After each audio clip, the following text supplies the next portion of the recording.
Hello and welcome to a nice round number, episode 30 of the Mental Health Gaming Podcast. I'm Bradley, and once again, for the last time only virtually, I'm joined by Stu. It's not the last time he's on the podcast, by the way. It's more something which we'll tell you about later. How are you doing, Stu? I'm okay, enjoying the rainy weather. It's absolutely beautiful here at the moment. Yeah, we've got it. It's hammering down at the moment. I've got to go food shopping in a bit. Ooh, look at you. And I can't go out because I've got my dressing on my foot that needs changing and I can't get it wet. So I'm kind of stuck until it stops raining. Oh, lovely. It's great to have these little challenges just to get you through the day. Yeah. Usually I'd be kind of, because of where I used to be mentally, I'd be kind of, do you know what? Staying indoors, being forced to stay indoors is great. But now I want to go out. I'll talk about that a little bit later, actually, about my changes in attitude to being out from the home over the past week or so, because it's been very different for me. Cool. But we will go into what have we been playing, Stu? I didn't think it was that much, but thinking back, it's actually been quite a lot. So I played Metamorphosis for review, which that's a really weird one. It's good to knock against something that's a bit weird every now and again. And I suppose it's because it's a fairly small studio, I'm guessing, but unfortunately, I haven't really looked into it. I do apologise to the developers. But you play as a guy who wakes up in his friend's house, and as he walks through the room, starts to shrink and then grow bug legs, and then you're a bug. And the rest of the game is spent sort of navigating the environments and solving little environmental puzzles and things like that. And it plays pretty much as you'd expect, and that traversal bit is all good. But it's also got a really strong, kind of metaphysical, kind of existential, why are we all here? Why is everything so difficult? Kind of a vibe going on to it as well, which I won't go into detail because it will spoil it. But it's really unusual. It's a very strange one. It's only like 2 hours long, but it looks, you kind of like, my expectation was, it'll be like, it'll be massive. It'll be AAA. You'll end up like developing like blades on your like tentacles and stuff. Tentacles, I don't know. You know what I mean. I'm glad you didn't get that wrong, by the way. Yeah, I got it wrong, but in the right way. Yeah. But so I thought it was going to turn into that, and you'd meet have to fight spiders and all this kind of crap. But no, it's nothing like that. It's gorgeous looking, but it is just an adventure and a little bit of a puzzler with a strange and sort of intellectual backdrop to it. So if you can get your hands on it, get it, because it's good and it's worth supporting. Interesting. It's just, I was just having a look on Steam now, and it's just short of 20 quid. I thought it was going to be more combat-based type gameplay when I first saw about it. But you've made it sound like it's almost like Honey, I Shrunk the House Guest by David Lynch or something like that, more than a typical video game. Yeah, I like that. That's good. Yes, it is. It's not. It doesn't break any new ground. It doesn't do anything that you haven't done before, but it does it very well. And yeah, I compared it to. There's kind of. It's got no shyness about talking about. It doesn't like show anything dodgy, but it'll talk about drug use. It'll talk about sex. It's a very much a kind of grown up kind of a game that you'll only get something from, on the sort of meta level if you've got some ideas about life. It's not something that a 10-year-old would get much from.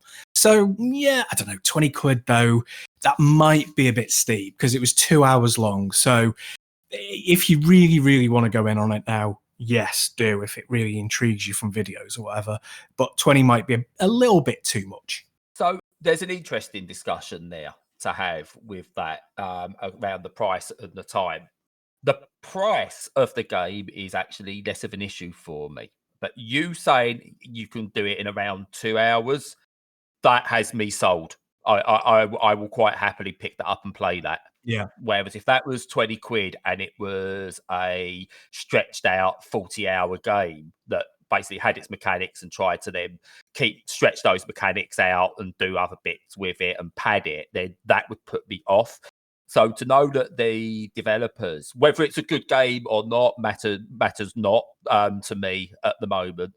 But it's good to know the developers have gone, look, the best experience of this game is going to happen in a 2-hour time frame. We're not outstaying our welcome, and we do everything we've got to do. That suits me. You'd pay more than 20 quid for a DVD or a Blu-ray that might be an hour and a half long film. So price, not a big deal. If they've done everything they need to do in that 2 hours, then great. That's me sold. It's a strange one, isn't it? Because it's entirely, the value proposition is entirely in the eye of the beholder. So for me, I kind of, I'm like you. I prefer shorter experiences generally, although exceptions can be made, like Gears Tactics, which I'm still playing. But yeah, no, I generally prefer things to be like a tight 10 hours or less. And for me, that's ideal.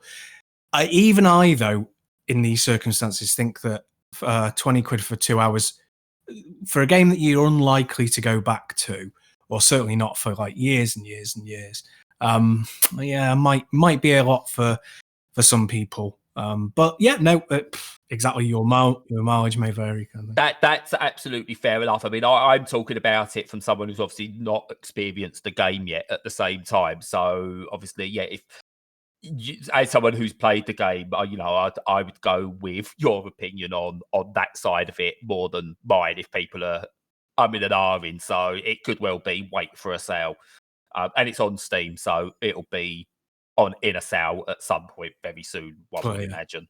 True. Yeah. And how about you? What have you been playing? So I've spent a healthy amount of time playing with beans, and an unhealthy amount of time flying aeroplanes. So I'm going to talk a bit about Fall Guys first. Microsoft Flight Simulator, actually, I'll leave to a little bit later because it kind of floats into what we'll be talking about later. But Fall Guys, to the surprise of no one, is a bloody good game. Everyone must know that now. It looks like it's the next big thing. It's the next Fortnite, the next Minecraft. Whether it will get as big as those, who knows? And it actually brings up an interesting thought of mine that I had earlier this week. But the game itself is brilliant. It's taken the idea of turning Takeshi's Castle into a video game, which is something you've not really seen before. We've seen maybe Wipeout clones, not the video game Wipeout, but the over-the-top game show thing, or It's a Knockout, for those who are old enough to remember that. Basically, you're this jelly bean type thing, or it's just this bean, whatever you want to call them. And the idea is to go through various rounds of different activities that usually involve you getting from one end of a course to another as quick as you can. You whittle everyone down, and if you're the last one standing after X amount of rounds, then you get a nice little crown as you win. And it's just good fun. I'm not very good at the game, but this is sometimes how I will grade a game as to how good it is. If I'm not very good at it, but I'm still having fun with it, then it's doing something right. It's a good game. And this falls into that category. I've not got past round 4 myself yet. My son's won plenty of them. I think he's even got like the 5 in a row or something like that. But I've not got past round 4. And I just don't really care because it's just enjoyable. I find the single player stuff, so where you are literally running from one end of a course to another, whether it's like seesaw and you've got as groups, you're running, you're balancing the platforms as they tip. Whether it's the ones where you have to run through the doors, which is right out of Takeshi's Castle, by the way, that one. The hexagon one where you got the falling floors. I prefer those to the team games. I think that in this, the team games, it loses something. So there's like a football-based one that's like Rocket League light, I suppose. There's ones where you've got to get all your eggs into a basket as a team. They're okay, but they're not the standouts. But what we've got here is clearly something that is going to be big. It's got all, let's call them the accepted and okay free-to-play mechanics with it. So you can buy cosmetics. There's no loot boxes, which is good. But you can buy cosmetics for it. You can earn cosmetics as well, but there is a shop where you can buy them and spend real world cash. Not a fan of that because you've paid your money for the game, but it is what it is at the moment. And I don't blame developers for going down that route when it's the done thing. And if it does allow them long-term support of the game, then that's good because there are so many things they could add to that game that will just make it more fun, give better rotation, more variety as it grows, especially as they get community feedback. But overall, yeah, it is a very, very good game. Before I move on to the point with it, have you got any experience with it, Stu? Well, I've watched you stream it quite a lot. Yes. And what stands out for me is that it's a really good viewing experience. Like, well, I don't know, really good might be a stretch, but it's fun enough, you know, to watch people play. Yes. Because it is daft and crazy and wacky, and there's all sorts going on all the time, and it never stops. And listening to people like losing their minds when they're trying to achieve something is funny. So it's got all of that stuff from the TV shows. And I don't know, anyone who watched those TV shows, I'm not sure there was anyone who was fanatical about them, but it came to tea time at on Channel 5, and you're having your tea and you're like, oh yeah, I'll stick that on, and you end up laughing at it a little bit. So it's not it is missing some Stuart Hall commentary over the top. His laugh, yeah.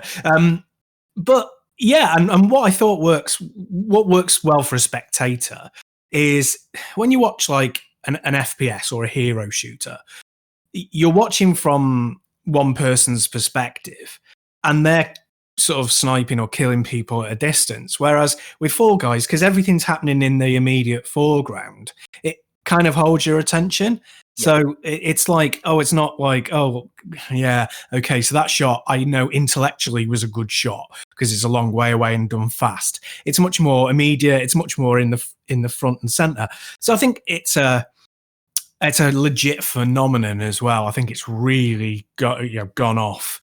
And I think it's going to be one of those things we're going to see like Minecraft for years and years and years. And yeah, there'll be all sorts of microtransactions within a year, and there'll be like, yeah, you just got to look at the brands that are falling over themselves to get involved. Yeah. So there's going to be that. There's going to be like loads of spin-offs, like Fall Guys football and baseball games and all sorts, so it's going to be absolutely gigantic. And the inevitable, you'll be able to buy Fall Guys beans as collectible toys and stuff like that. Oh, the merch is going to be insane. What were those little jumping beans that you could buy that had like different designs on them, and they were kind of like a bit of a fad in places at times. They'll do those, I reckon, with different Fall Guys designs on them, because there's probably a factory somewhere or a warehouse somewhere with tons of jumping beans that they haven't been able to sell that they'll be able to knock out with Fall Guys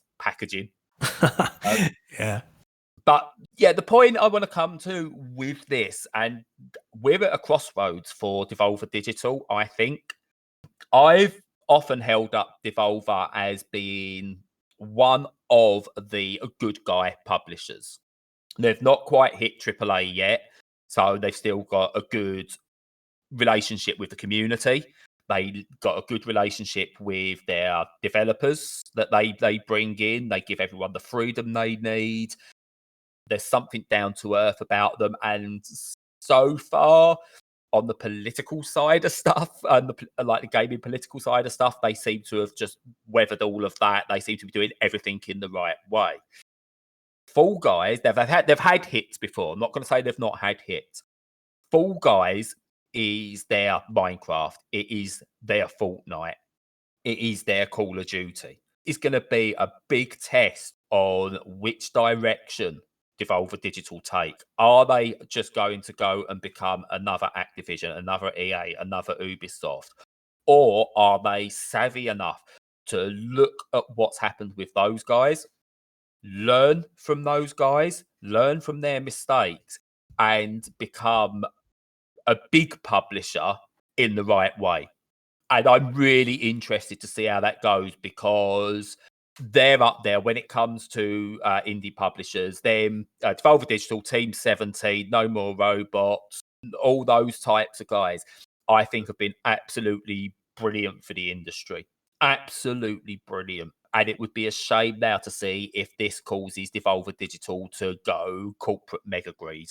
One of the concerns I would have with that is not so much that they will develop into a bigger publisher and make mistakes. It's that they'll sell to a larger company and then, be strict mined. And I mean, they might, is it too much of a stretch to think Microsoft might try and buy them?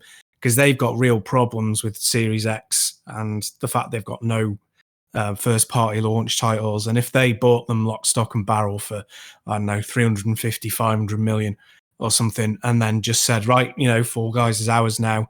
And, Fall Guys Special Edition is going to be a Series X launch. They might feel that's a really good financial move for them. I don't know. What you think? I don't know. It's really weird to see where Devolver is. I mean, they have got. You just got to look at their library. This is why I think they may be too big for Microsoft just to go, hey, we're going to bring you into the fold, or even a Sony, we're going to bring you to the fold, make all your games exclusive. I think they're too big for that. But they're not big enough that they can take on the big guys head to head yet. I mean, you've just got to look at their recent catalogue. I've just brought up their new releases on Steam. So they've got Fall Guys. And what gets me, with this, is the variation in their games. So Fall Guys is their most recent release. They've got Blightbound, which is that almost vanillaware-ish type co-op dungeon crawlery type game. They've got Carry On, which is the reverse horror game. They brought out the Devolver Land Expo, which was a freebie that's really fun to play. Observation, nice sci-fi thriller. Exit the Gungeon, Serious Sam, Heave Ho, which is just a local multiplayer. Just go for it, have a bit of a laugh type thing. They've got stuff that hasn't worked, but you go right down to their Weedcraft as well, which is a game based around producing, breeding, and selling weed. They are so happy to try anything. And their upcoming list is, it's just as big. Disc Room is going to be, I think, a really big title for them. They've really been pushing it. Serious Sam 4 is going to be massive for them. Their biggest title, I suppose, is going to be Shadow Warrior 3. So they've got some really good stuff coming up. Their range of games, I think, is second to none. So I don't think they are there for Microsoft or one of the bigger boys to swallow up.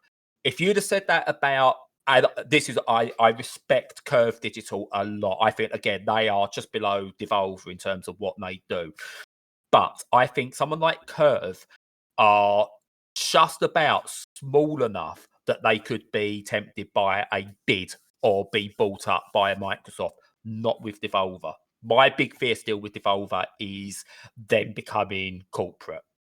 Or what Devolver will do is they will really jump into it and go full on, take the Mick mode out of corporations as they get big, like they do with their E3 pressers that they do, where they really rip into them.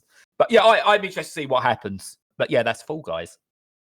Yeah, it's interesting to see what happens with that one. I'm keeping a sharp eye on that one. Yes. Yeah. And it gives me an excuse to tag them in the podcast description, which is good. Excellent. Why not? Yeah, I've also been playing Bullets Per Minute, BPM. It's really strange. Another strange one for this week. So, yeah, it's a sort of Quake / Doom style FPS, but with a huge... They're 10 a penny at the moment. There's loads of them coming out. Jeez.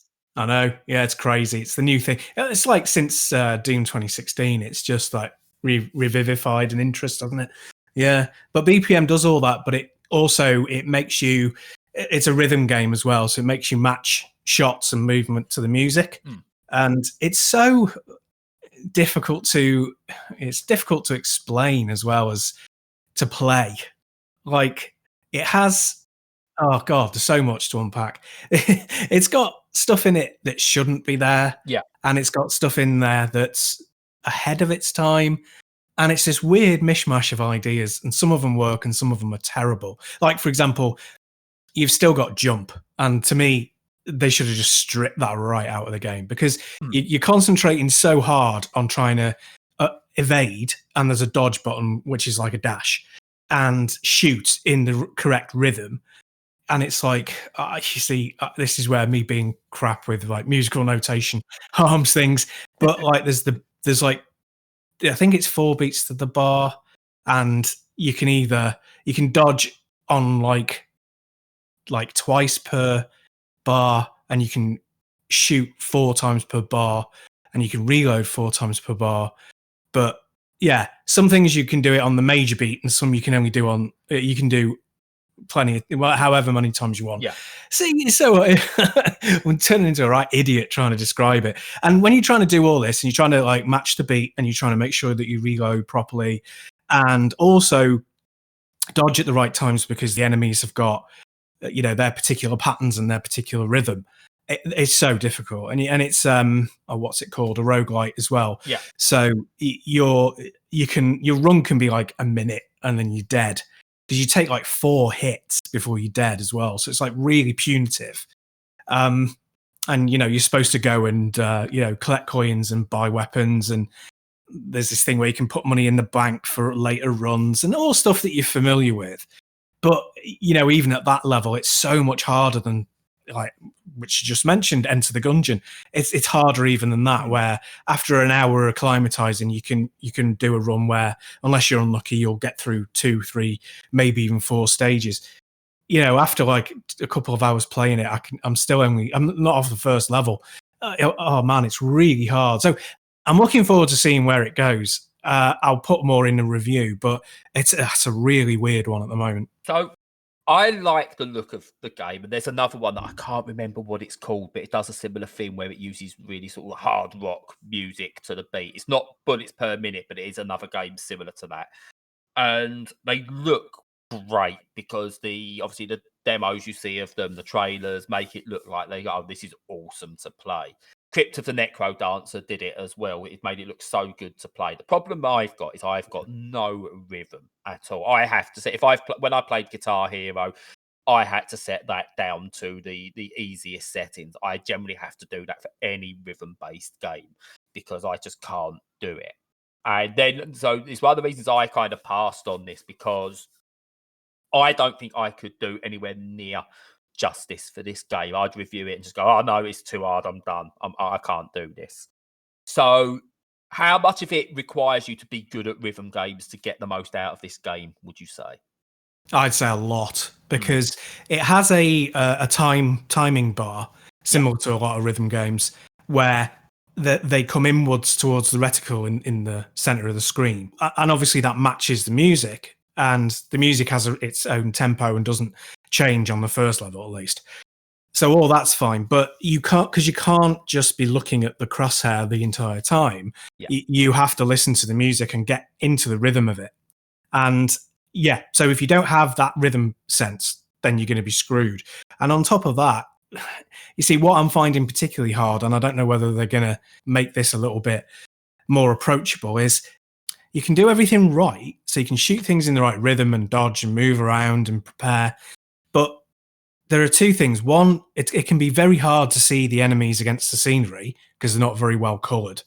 And therefore, you can be plotting out like a little dodge and shoot path around the room and then just run straight into an enemy and take a hit. Also, I suppose you could probably work out exactly the timing of the shots from the creatures, but I don't know. That'd be like playing 4th dimensional chess. Jesus, that's too much for me in that level of action going on.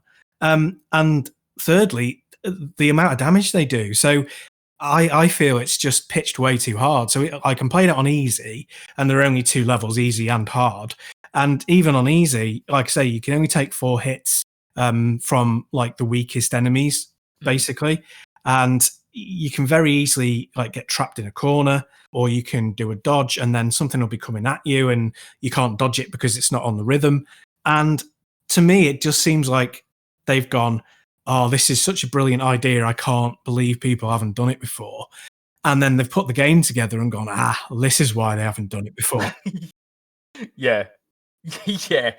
It's really interesting because it's one of those games where you look at it initially and you see a first person shooter. And it reminds me of actually what's one of my favorite 360 era games, because it looked like a first person shooter. It was actually a racing game. And that is The Club. Yeah. where, yeah, you had to shoot, you had to get through, but the idea was just to do it as quick as you possibly can. Everything was set, bang, bang, bang. It was the same. So you were doing laps almost. You learned it like you would learn trying to do a time trial in a racing game. I like that idea of trying to fit a different genre into the skin of another genre.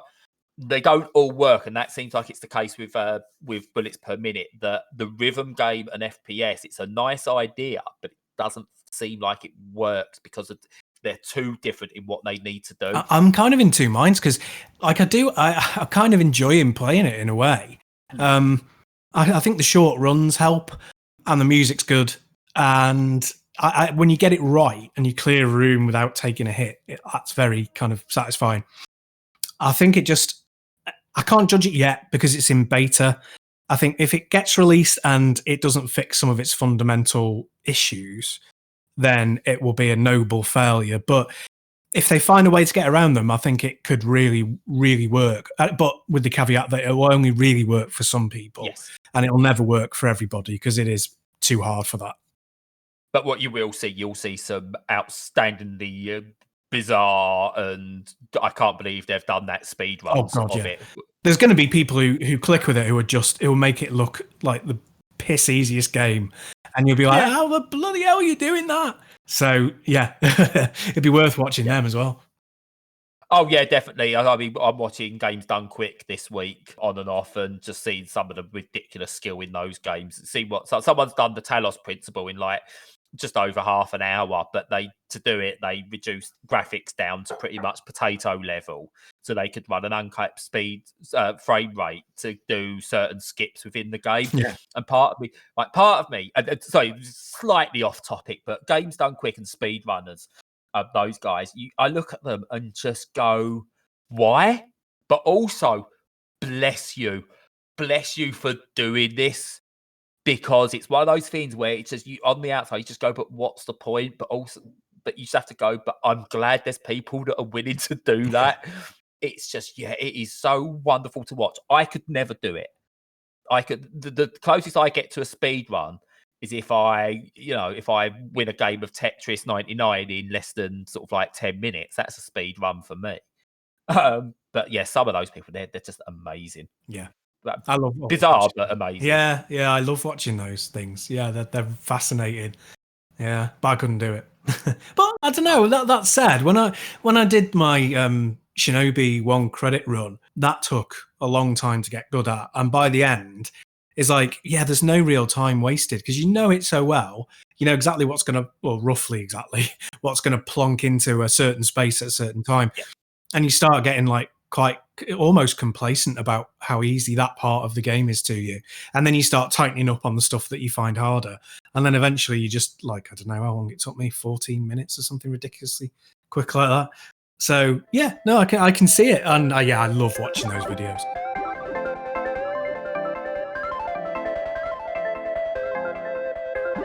So Microsoft Flight Simulator, it got me to thinking. Done a couple of streams with it. I used it when I done my last Mental Health Friday, and there's something relaxing about these games.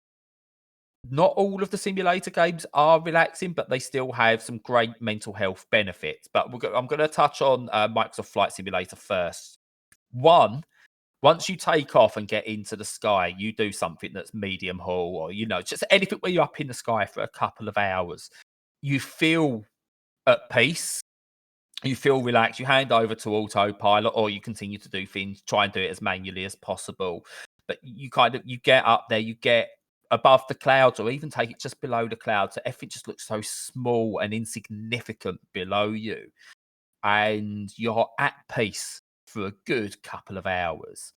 And it's almost zen-like. It's almost like meditation in that way. And it just feels so good. It leaves you with your thoughts, but not in those ways where you're going, oh my God, this is all bad. I don't want to be left alone with my own thoughts. It just works. It brings you to peace. But it's also got another element that cannot be underestimated. And that is a sense of achievement. If you can land an aeroplane in this game, you've got to get the approach right. You've got to get the descent right. You've got to make sure that as you touch down, you're doing it at the right angle. And when you do that, there is a sense of achievement and just feeling good about yourself that you don't get from a real world situation. And that comes because if you screw up that landing, you can just go again in a simulator game and you learn from your mistakes. I'm not a pilot, but if someone gave me the controls of a plane without any actual experience and I tried to land it and binned it, that's the last time I'm getting near the controls of an aeroplane. So the sense of failure is kind of removed to a degree. You still fail, but it's removed from the, oh my God, this is the effect it's going to have on so many people or my life. Or if I don't get this right, what's the next month going to be like, the next year? What's going to go wrong? You just calmly, you go again and you enjoy the flight again. You go back to having those peaceful moments. And it's really good. And I wondered whether it was just Flight Simulator that does that. So I booted up Euro Truck Simulator 2, which I had many years ago. I've got hardly any of the DLC for it, but I booted that up and literally just went, I'll do that. And I'll do just a quick short haul of cargo from Liverpool to Manchester. Disappointingly, not fully accurately. This is where Flight Simulator, by the way, has spoiled me. Their version of the M62 is not what I know of the M62. But anyway, you go down a very short version of the M62 from Liverpool to Manchester, and then you get to where you've got to go, and you drop your payload. I'm not going to say drop your load. Yeah, please don't. And you go off, and you go off and do, which I did anyway. I don't know why I preempted that. It's because I knew it was in my head. But you do that, you go off, you do your next thing, and just casually driving. It's the same thing. Those moments between picking up the cargo and dropping the cargo at the different locations in between, it's just absolutely wonderful. And Farming Simulator does the same thing. Train Simulator as well. Sorry, that's another one. Once you get used to sort of like stopping distances and what the controls are like on each individual train, again, there's something so relaxing about it. And it got me to thinking about, what about some of the slightly crappier versions of simulators? So you've got like Bus Simulator, Ambulance Simulator, Firefighter Simulator, whatever simulator. I don't mean the silly low ones like Surgeon Simulator or I Am Bread or anything like that, but the ones that try and be almost semi-serious simulators. And yeah, there's something about them. There's something about those games that they engage you enough that you feel sense of pride and achievement, but also allow you just to switch off and go into a zen-like state. And those sort of games cannot be underestimated at all. And I think, again, if you've got the controls for them, so you've got like a proper steering wheel for Truck Simulator, or you've got a joystick or flight controls for Flight Simulator, they bring you in so much more. You relax so much more with them. And yeah, I think these games are so beneficial to each individual's mental health that it's something I'd like to see the developers or the publishers behind these games get behind. And I'm not saying they're a tool whereby they will cure everyone's mental health and shouldn't be sort of like marketed as such, but there are benefits there. That's something I've seen with these and felt over the past week or so. Yeah, definitely. They have that thing where, I suppose in regular games, the accomplishment comes from defeating something or whatever, overcoming a challenge. Whereas the sim is more like the constant challenge of having. So it's not reaching an objective. It's more about the moment to moment challenge of doing something complex. And like you said right at the beginning, what's great about it is that it's without any danger involved. There's no threat to life and limb or to expensive equipment. If you take a Ferrari out around a test track and you flip it, you're going to be in a little bit of trouble. But do it in F355, whatever it was called, and you're going to be fine. And yeah, I found that with racing simulators, with driving simulators, it's like I'm not really bothered that I came 700th of a field of 20. As long as I'm enjoying that moment to moment gear shifting and taking the corners without losing traction and stuff like that, it gives you a real sense of peace, because there's nothing else you could be doing. Your mind's locked into it and your mind is in sync with your body, and yeah, it's a really great way of escaping and giving yourself a feeling of accomplishment at the same time. Someone needs to make a dodgy roadside calf simulator, though. Oh, definitely. Well, we're already there with a lot of the chefing kind of games. You just Yeah, but I like, want to see a proper one where some guy in his vest, his trim vest with his guts hanging out. It's quite kind of hairy, fag hanging out of his mouth. Cigarette for our American audience. By the way, you can edit that, bleep that out.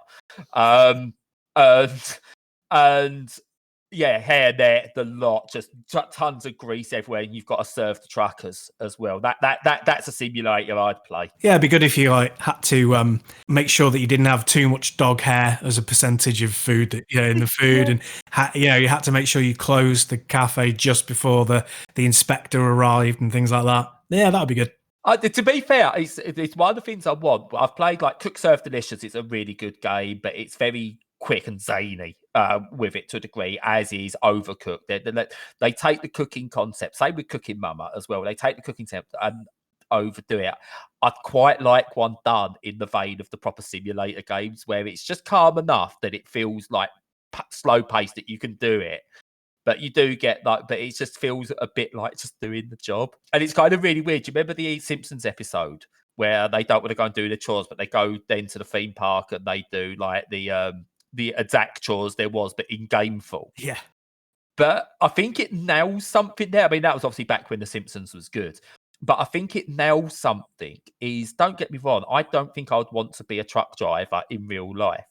I don't think I'd want to work in a cafe in real life, but being able to jump in and out and do that just for a bit of fun, yeah, I'm all over that. Yeah, it does have a really good beneficial effect. And I think that people are finding that plus VR is another really great way of taking you completely out of yourself. But yeah, just virtually doing it and getting the same sort of thrill, possibly a little bit more than the people who are doing it for a living, that you can get from doing it in real life. Yeah. And I say what I'm hoping to do with it, and I'm going to be using this coming weekend when I'm in Liverpool as a kind of a test run to do it for what I plan to do, talking about the simulator games, is I'm going to do a semi-travelogue of my time in Liverpool. So I'm going to make sure I've got batteries charged so I can do some recordings with the camera.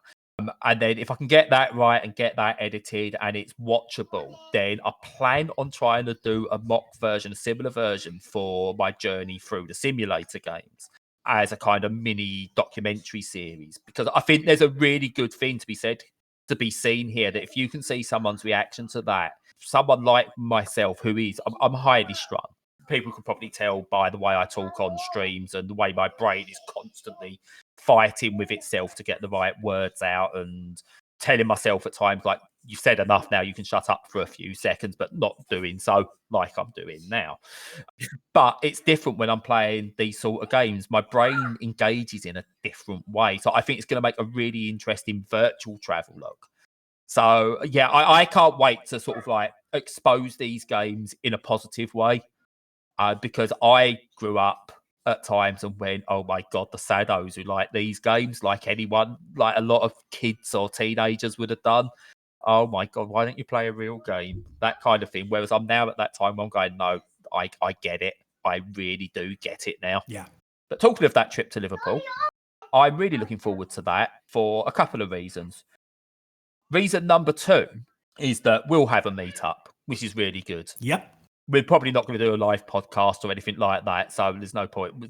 Don't look forward to anything like that. We're literally going to have a coffee. But while I'm up there, it's a great time to sort of like finally meet up. Especially as Stu knows a lot more about the inner workings of my mind than most people I've actually met before. So, but also, I think I mentioned before, I am so looking forward to my very first weekend away, that I can remember where work isn't on the back of my mind, where I'm not going, who am I letting down? Who's going to get peeved off with me because I'm taking a couple of days off? And I've noticed it already this week, since I got rid of my MacBook, since I said I'm done with graphic design. I've really noticed it. Yesterday, went to the park with my daughter, and I wasn't sat there going, got to get home, got to get home, got to get home. I watched her play. Still have a few hang-ups about getting up and joining in and stuff like that, just through paranoia, people possibly watching me or whatever. But I sat there, I was happy. I wasn't desperate to get home. And that felt so good. And I've not felt that before. I've always, even sort of like when my daughter was born, I had someone harassing me to get some work done. And I said, I can't do it at the moment. I'm in hospital. My partner's in labour, but I'll come back to you as soon as I'm back. Oh, blimey. Let my daughter be born and then I'll come back to you. I was like, I've got to make sure I don't upset that person. And yeah, it's ever since as well. It's like I've been to hockey camps with my son, tournaments away and stuff like that, and just never been there as mentally as I want to be. And now it was literally 45 minutes in the park, but I was happy to be there for those 45 minutes. I wasn't trying to get away, and that feels good. And I'm looking forward to that for a whole weekend away. I might maybe not with Edith because she's getting grumpy. No, I totally understand what you mean. There's always something in the back of your mind when you've, I've never worked for myself. I've never been a sole trader or run my own business, but I can imagine it's just always there and never leaves. So yeah, it'll be a complete relief for you. Fingers crossed. Although unfortunately, you've got to meet me, which is the down part of anybody's day. So. Oh, yeah, no, definitely. That's why we're meeting in a very public place, and I'm going to know where all my exits are and all that kind of thing. Well, I do very often expose myself, so, be prepared. But yeah, no, I'm looking forward to that. It's, I suppose it's another thing as well, and I'm going to be very, very, very brief on this, even for me. I used to think that I didn't want to be social, that I didn't want to interact with people in real life. And the more we've been in lockdown over the past few months, I found that actually I do want to be social. Now, that's a lot of things that have contributed to that, with how I've changed over the past few months and how I've got to grips with my mental health. But I want to be more social. So this, again, is a big step for me. I'm not nervous about meeting you. That's really weird. I'm really nervous about meeting someone I talk to daily, pretty much. But before I'd have been dreading it. I'd have been going, right, I've made that arrangement. I wonder if I can find a way out of it. And I'm not. And that's something I'm really pleased about, that I'm not trying to find a way out of something. Yeah. So again, I'm not going to dwell on it, but I'm just really looking forward to this weekend. It's just going to be so good. And if it doesn't take over and get in the way, I'll be doing a sort of like a mini recorded travelogue of the weekend as well. Excellent. Yeah. So one thing I will add on my sign off is we are going to be sorting out the Patreon stuff, and we're going to be really sorting out what you can get in your various tiers. So one of them, if you are part of our £5 or $5 tier, whatever it is, moving forward, you will get the raw recording as early, a couple of days early. So basically we record on a Tuesday or Wednesday and it goes out on a Friday. Now, as soon as it's recorded, it will go up into the folder and you get access to the unedited version. So that's one tier. We are going to look at moving forward doing some additional content to do with games or even just other things, TV programs, films, books, cartoons, current affairs, that you can then get as another tier. But there's going to be loads of stuff being added to that. So any support you want to give via there, that would be absolutely great. Discord is growing. We've got so many voices on our Discord now that if you need to reach out, if you need people to talk to, whether you just need to vent, whether you want to ask advice, not from professionals, we are not professionals. Obviously, always remember that. But if you want to ask advice or people have possibly been in that situation you've been in, then that is there. But that community is continuing to grow. So shout out to Mental Health Guardians, who a couple of their guys have recently joined us, and that's great to have. And Game in the Mind as well. We got a shout out from the developers of Duru, who are making a game about mole rats and depression. They've hit their Kickstarter goal. Unfortunately, by the time this goes out, the Kickstarter will be over. So if you are listening to the early access version of this, then go and back it, because it looks an absolutely fantastic game, and you'll get it on Switch if enough people back it. They've hit their goal, but they've got a Switch stretch goal, And as we know, everything fits on the Switch.